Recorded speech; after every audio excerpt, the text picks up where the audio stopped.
Hello and welcome again to this edition of 5 TV. I'm your host, Brad Swanson. We are coming to you once again just a few blocks from Florida's capital.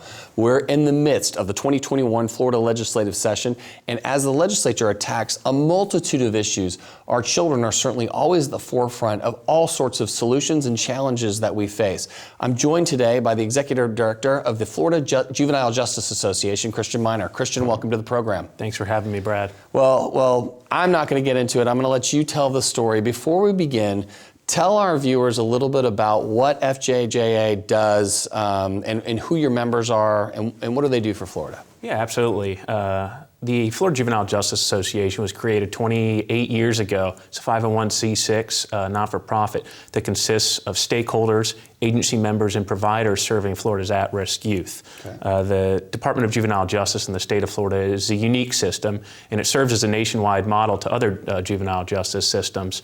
It's a bifurcated hybrid system in which about 80% of their services are delivered by private providers operating under the auspices of the Department of Juvenile Justice. Fascinating. So when we think to kind of legacy perceptions, these aren't state-owned and run institutions. These are individual companies and groups that are serving this need in our state, correct? Absolutely, yeah. These are not-for-profit and for-profit providers that are all working in partnership with the Department of Juvenile Justice. And I think that's really why we've seen a lot of success in this system. Right. It's not viewed as providers against an agency. Right. It really works as a cohesive partnership in serving Florida's kids. And that's why the state of Florida is at an all-time low for juvenile arrests. Right. Well, let's talk about an at-risk kid. When your team of people go to help, what type of kid ends up needing those services? Give us kind of a background of what we're looking at. Yeah, usually an at-risk kid is a child that comes from a single-family household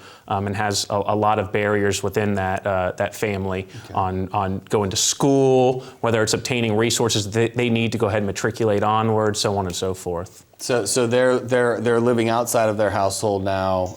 Many kids. We have a lot of kids that really they experience homelessness, single parent households, or also even have parents that are incarcerated. Got it. Okay. All right. So these kids really need these services. So when we think about the problem we're solving, it's really helping these kids navigate those major challenges that life without their doing has put in front of them, and that's what these services help them facilitate. Is that correct? Absolutely. With the association, there's been a shift here in the state of Florida to prevention. Mm-hmm. Prevention is ensuring that these at-risk youth don't go down the wrong path. Right. It's hard enough once they're touched by the justice system to get them out.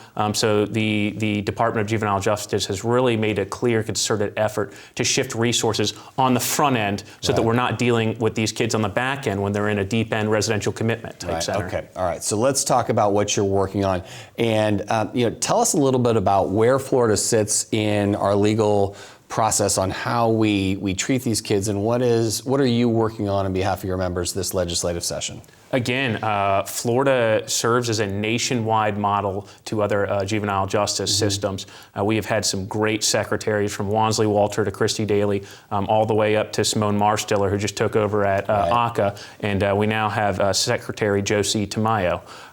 So when we talk about what we're working on, again, you go back to prevention. The Florida Juvenile Justice Association this year has championed a bill in conjunction with Senator Keith Perry and Representative David Smith. That's House Bill 93 and Senate Bill 274, and these deal with the expungement process. Okay. Right. Here in the state of Florida, we have a really onerous expungement process. So when we talk about preventionary type programs, there's things called diversionary programs.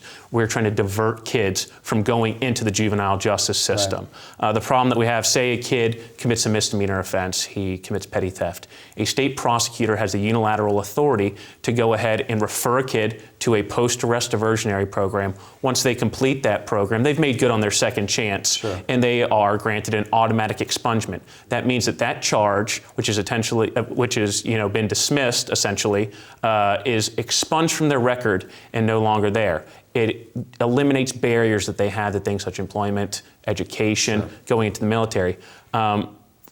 unilaterally, there is also post-arrest diversionary programs for felony offenses. Right. A state prosecutor, once again, has the discretion to go ahead and refer a kid to that. The problem is once a kid's referred to one of those programs and completes it, he doesn't necessarily get his second chance. Right. It actually stays on his record until the age of 21 years old, or they can petition the courts with no additional offenses to have it removed 5 years after the close of the offense.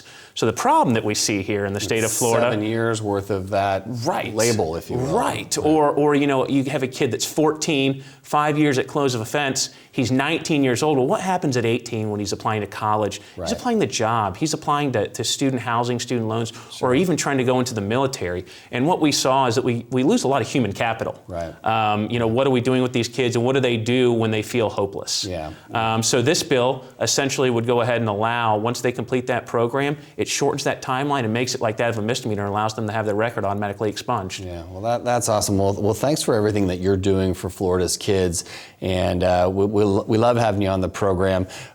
We hope you'll come back and check in with us and tell us how those bills are doing and tell us how the system's growing as it serves these kids in need. I look forward to it. This bill is flying through the legislative session right now. It's at its final committee stops on both sides.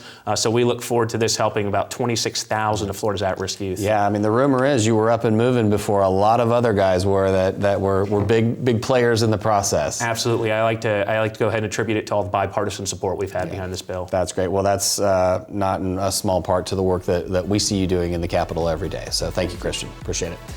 That's all the time we have for this episode of Phi TV. For more great interviews like this one, hit us up on our social media. And for now, thanks for tuning in.